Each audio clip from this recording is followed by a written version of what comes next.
Oi, gente!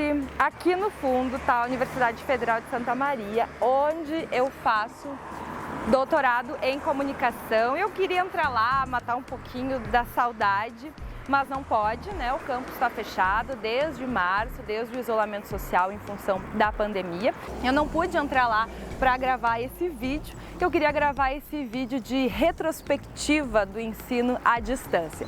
Então eu vou gravar esse vídeo em casa, do lugar onde eu passei a maior parte do meu tempo e com certeza muita gente também esse ano, que foi no home office. Vamos lá, enquanto eu volto para casa, peço para vocês se inscreverem aqui no canal Além do Lattes, curtir esse vídeo e também seguir o canal Além do Lattes no Instagram.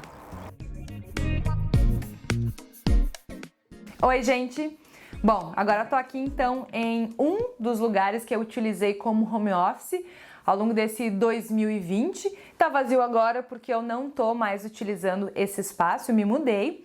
Mas eu tô aqui para fazer essa retrospectiva do ensino à distância, né, das aulas remotas, que é diferente aula remota de ensino à distância. Porque a aula remota, ela pode ser considerada como uma solução temporária para a continuidade das aulas em um determinado período de tempo, né? Utilizando por meio a internet, o que é diferente da aula EAD, do ensino à distância, que é todo estruturado metodologicamente, pedagogicamente, para funcionar em modo à distância. Não dá para achar que simplesmente quem está acostumado a ter aula e a produzir aulas em modo presencial consegue virar a chave e passar a dar aula no estilo EAD, no estilo à distância.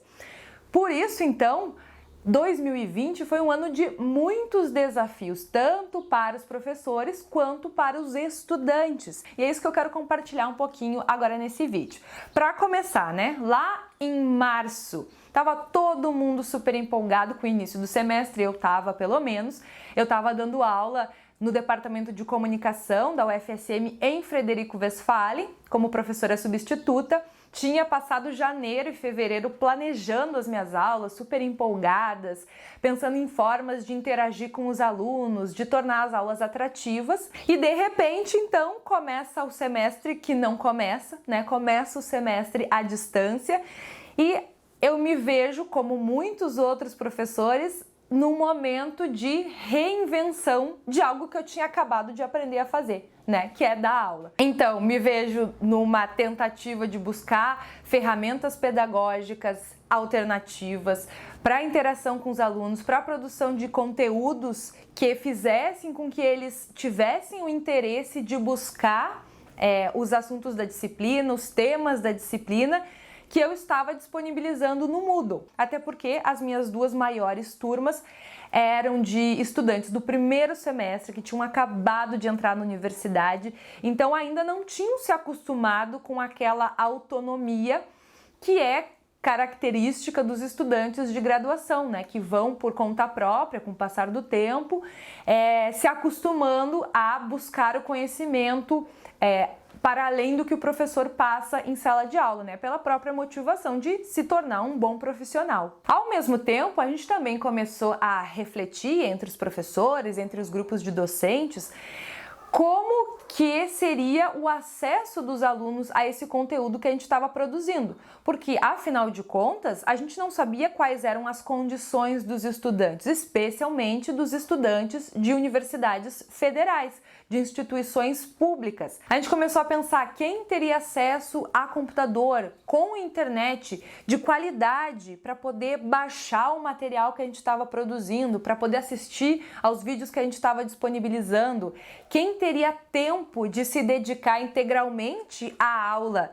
estando em casa, estando com outros familiares, né? Muita gente relatou que tinha um computador em casa, que tinha que dividir com o pai, com a mãe que estavam trabalhando remoto, com os outros irmãos que também teriam que ter aulas à distância. Muitos alunos também tinham um celular com um pacote ilimitado de internet e que, se fossem pensar em baixar, em assistir todo o material produzido e disponibilizado pelos professores, dificilmente iam conseguir chegar até a metade do mês com aquele pacote de internet. Nesse período também começou aquela chuva de lives, né? Era live de encontro, de congresso, o que foi muito legal até certo aspecto, porque eu, por exemplo, pude ouvir a fala de várias pesquisadoras, vários pesquisadores que talvez em outra situação de relações presenciais eu não teria a oportunidade naquele momento.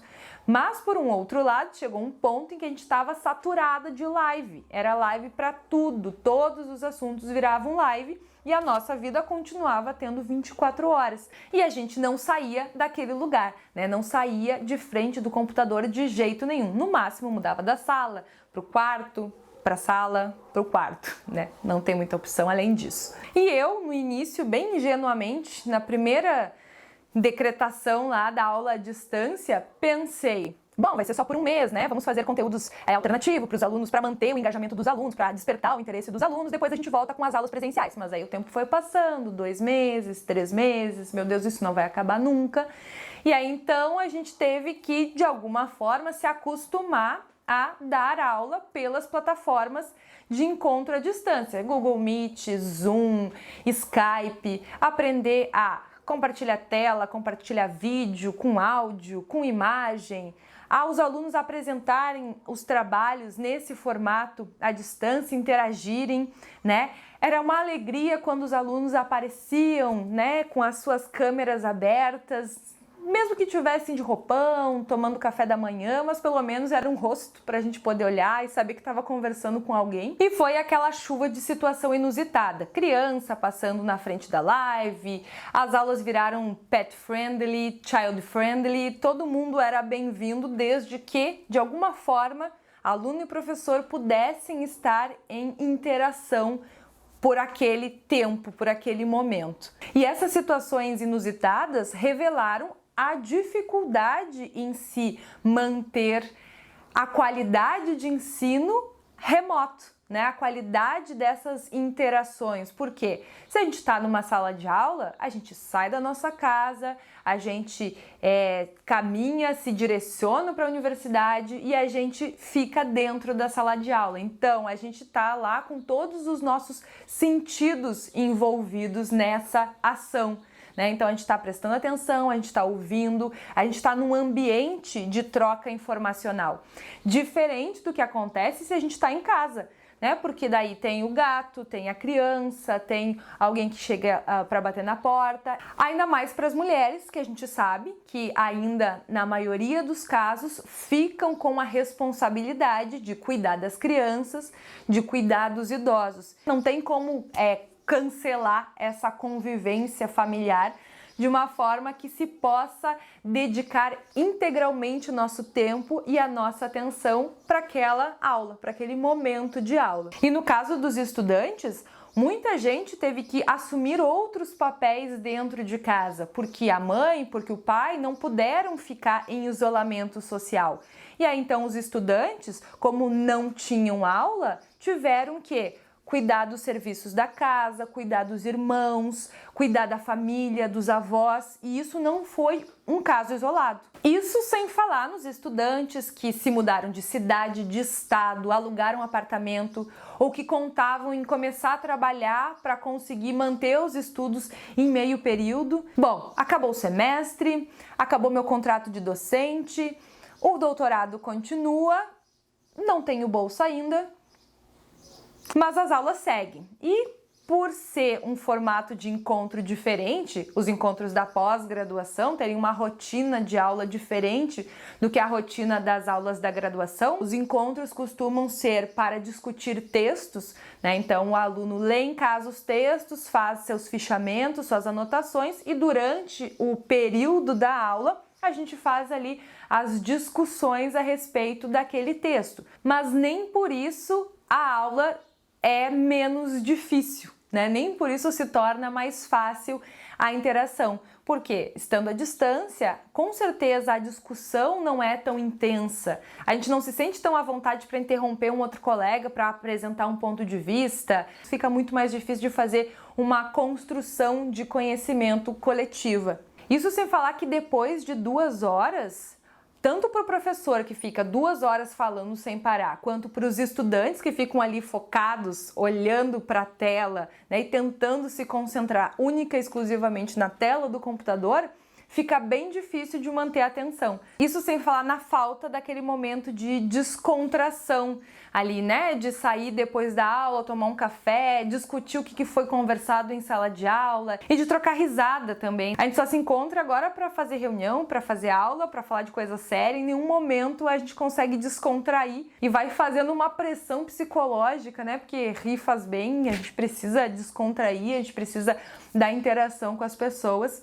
E aquela troca de corredor é muito importante, né? Às vezes é naquela conversa rápida com o colega, com o professor, uma pergunta rápida ali entre uma aula e outra que a gente consegue esclarecer uma dúvida. Isso tudo se perdeu. Mas felizmente o ano tá acabando, a vacina tá saindo, pelo menos lá no Reino Unido ela tá saindo. Aqui no Brasil, vamos ver, né? Tomara que ela chegue a tempo da gente começar o primeiro semestre de 2021 com aulas presenciais e com segurança.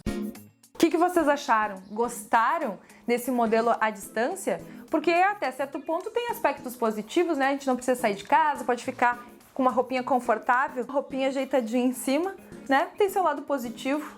Mas o que vocês acharam? Gostaram? Não gostaram? Preferem presencial? Do que sentiram falta nesse 2020 de aulas remotas? O que vocês sentiram falta do presencial?